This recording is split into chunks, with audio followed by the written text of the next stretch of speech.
Well, the Premier League season may only be 5 games old for most teams, but we thought we'd take a look at some of the surprises and disappointments of the early weeks of the campaign. Let's start with the positive and the surprise packages. For me, Julian Alvarez has been not just Manchester City's best player so far this season, but maybe the best player in the Premier League. There was some talk that maybe he could be tempted to leave this summer because he was playing second fiddle to Erling Haaland. He isn't anymore. Pep Guardiola has even said it's very difficult to drop the Argentine World Cup winner from his starting lineup. That's good news for fantasy football managers. If you can get Alvarez and Haaland in your team, I think you're going to get plenty of points this season. Other surprises for me, West Ham United. In the pre-season videos that we did, I actually put up David Moyes to be the first manager to leave his post. I thought it'd be a struggle after last season's European glory, losing their captain, Declan Rice. It was a difficult summer in the transfer market as well, but they've started really well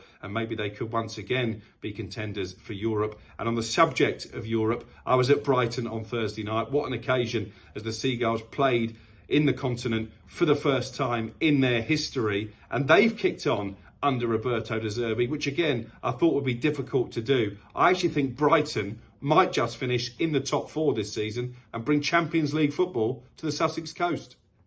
Now, for those who have disappointed me so far, as a Manchester United fan, it pains me to say it, but Erik ten Hag's side have been nothing short of woeful. I was at the first game of the season against Wolverhampton Wanderers. They could have lost that game and they could have lost it quite heavily. Onana, on his debut, should have given away a penalty. Hasn't got much better for the new goalkeeper at Old Trafford. He absolutely chucked one in against Bayern Munich in the Champions League in midweek. To be fair, he held his hands up afterwards. Might have been useful if he'd held his hands up when he was trying to save the shot. But I do think he'll get better. But he's underwhelmed so far. Manchester United in general have been really poor. Mason Mount, due to injury, hasn't been able to get going yet either. Chelsea in the same boat. Manchester United and Chelsea right down there in the lower half of the table. You could argue it's even worse from Chelsea's perspective. At least Manchester United's owners don't care about the football club. Chelsea's do. They spent £1 billion and made them worse. I can't see them challenging for Europe this season, let alone for the top 4. And in terms of the final disappointment, I'm going to say Everton. It's not really a surprise that they're right down there. But when are these Toffees fans going to start to get the success that they deserve? They were absolutely awful against Arsenal last Sunday.